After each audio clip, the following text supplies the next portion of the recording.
Hi there. So, my name is David, and we're going to go through a little bit of training for a remote campus, Longmont in particular, as far as the lighting goes for getting ready for a service and then how to actually run the service. So, it's a great place to start. And as things change, we'll be updating this. If you need to get a hold of me, either ahead of time or even during a service, if you're having trouble, my cell phone number is 720-258-6462. And, feel free to reach out if there's any way that I can give you a hand.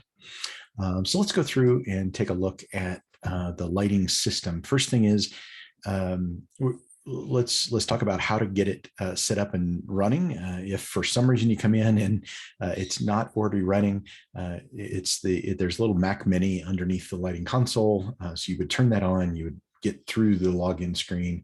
And if for some reason you come in and it's not already running, start the Vista app. The logo looks like this. And it usually is in the bottom of the screen. You can usually hold down on the bottom of the screen and find that logo, but you can always go to the search bar like I'm doing here. Start the Vista app. The application itself is how we talk to the lighting board. The lighting board itself, the thing in front of you with the faders on it, is what actually controls the lighting system. It's the thing that puts out the DMX signal to the lights to tell them when to come on and where to point, that sort of thing. But the software itself is what talks to the board. So when you first start up Vista, it always, if you have to start it from scratch, it always looks like this. You can right from here, tell it to open a show or create a new show. Hopefully the last one or the one that you need is actually listed here. It's probably the last one that was listed. The way that we get the show is you go, again, hold your mouse down on the bottom, choose Dropbox, go to production, lighting, Longmont lighting, and there'll be some file with the date on it for the next Sunday, in this particular case, April 3rd. And it's April 3rd with a .v3s extension, and that's what we're going to open. So that is, in fact, that one, or I can move it. What we normally do is drag it from the Dropbox, hold down, I think it's Command, and drop it on the desktop. I think Command's the one that when you drag a file puts the little plus on it, so it doesn't take it out of the Dropbox. Leave it in the Dropbox, but bring a copy over to your desktop and open it. In this particular case, it knows where it is, and I'm just going to tell it to open it. It takes just a second to actually open it. Just if you get any warnings or whatever, just say cancel. Don't update the software. Don't update anything about it. Just open it. This screen is actually what you should see when you walk in, because we probably, especially if you're just running the service, this is where we try to leave it. And I'll give you a rundown of this in a minute. I'm going to pop over here. The board that's, if you're watching this at the auditorium, the S1 board that's on the top of the lighting console, this is a graphical representation of that. So this is that S1 board that you see. There's 5 faders on the left. There's 2 for sequencing, and then there's a whole bunch of manual controls. For the purpose of this, we're going to run through what all of the controls do, and we're going to basically start with the bare minimum of what you need to run the service. So normally when you walk in, all 5 faders will be all the way down, and if you're the first one in, normally the first thing you do is come to the very far left one and raise that far left one, because it should be programmed with the house lights. And when you raise that, all of the up lights that sit all the way around on the floor should come on and give you some general lighting. That's just a good place to start. When you first walk in as the lighting person, you would be expected to get the lights up to some level where the band can work and they can do what they need to do. Go plug in the fog machine, the Hazer. Essentially, we always just unplug the power on it so it doesn't sit there all week warming the fogging liquid. So go ahead and plug that in. And then you're kind of starting with a clean slate. So you probably will walk in and the house lights will be up, and the rest of the lighting system will just be ready for you. So let's talk about running the system first, running it for a service, and what that looks like. I'm going to do a couple of quick sets, and I'll go through what I'm doing here in just a minute. We're going to look for the one that says all haze. Normally, I set the system up like this, and there's a haze fan.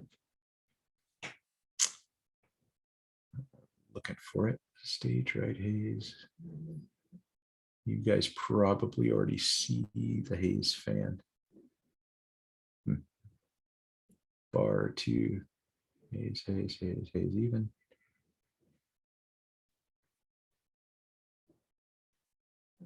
Well, oh, there it is, haze fan. So normally this is the way I have the board set up for Sunday morning. The far left one, the physical one in front of you, I'm just using this to demonstrate. You can actually do it on the screen as well. These icons, there's 4 different screens that we use. There's actually 6 total. And there's one you should never go to. The far left one, if you're touching that, it's a bad choice. That's for setup and how I connect the DMX board to the lights. The second one over is the virtual representation of the panel that's in front of you. And this one here is actually representing that physical panel that's in front of you. But there's also a bigger one down here we use for some other things. They sell a bigger board that we don't have, but I can actually drop some other lights on different faders and make it like I have that board virtually. But really most of the time you're going to reach down and touch that far left fader. The second one is actually broken. So if you want to control anything that's on that second fader, you'd have to come to this virtual representation of it. The third one up has all of the what we call the front wash lights. So if you look, if you're sitting at the lighting console and you look up on the ceiling, there's 8 lights that you can see really readily, the closest ones to you, 4 on the left, 4 on the right. And this basically brings all of those up at the same time. Now, you can't point them from here, but you can just turn them on and off. It provides some decent stage lighting. Keep in mind though, anything over above 80% there is really irritating on stage. It's right in your face. So try not to go above 75, 80% unless there's really a reason to. Maybe you're working on something up there and you need extra light, but that's a manual way to turn those lights on. What I normally have hooked up is this next to last one. So it's the 4th one from the left, the physical fader in front of you, runs the haze machine. And personally, when I'm running a service, I like to have that manual control myself. We'll show you in a moment. There's a different way where you can push this, the button that's right over the 5th one over, the little play button, and it'll go through a sequence and actually run haze for, at 50% for about a minute, and then, run 9 minutes at 15%. 15 to 18%, and it kind of fills the stage and keeps it generally full. If you want to, you can use that automated method that does it on a timer, or you can just take manual control and use that 4th one to control how much phase. Generally in a service, when we're trying to fill the stage, we bring it up to about 50%. In fact, if you look right there, and it's the same way on the physical thing in front of you, it tells you the percentage that how high up is that fader. So run it about 50%. Until the stage fills. And that's usually about a minute and a half, roughly, until you get a nice, good, billowy background of haze, and then bring it down in that 15 to 18% range. And you can kind of leave it there to keep the stage filled up until, you want to start emptying the stage of haze. And we'll talk about haze specifically in a minute and what a service looks like. But generally, when you start running a service, when you're ready to actually go into running the service, all of these should be all the way off. We're going to go through a countdown normally, and during countdown, about a minute before the countdown's over, assuming we're going to sing right afterwards, when there's a minute left, bring the haze up to about 50%. Let the stage completely fill. Sometimes when the lights are on, you can tell, and sometimes you have to just guess, and then bring it down to about 15%. And then when the music actually starts, the system will run itself. And we're going to talk about what that looks like. But that's your basic responsibility as far as haze goes. 50% to fill the stage, 15 to 18% to keep it running.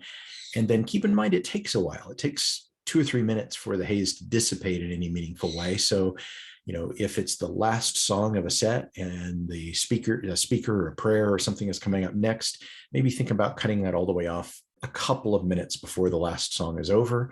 And then again, think about, after the message, when we start to pray, or when the pastor, the local pastor, starts to pray, and we go into that last song before a sermon, you're going to want to go back to up to 50%, fill the stage, and then bring it down to 15 to 18 to keep it going. So that's kind of your responsibility as far as haze goes.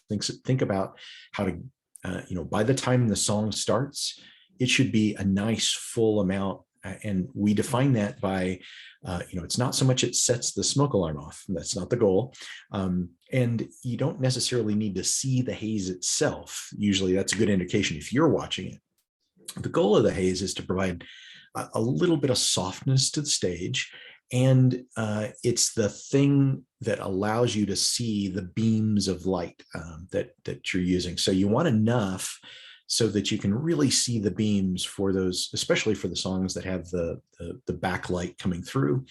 And it's a much better environment. So you just have to talk to your worship director and find out how much they really want. But generally 50% for a couple of minutes and keep it on 15 to 18 that's a good rule of thumb.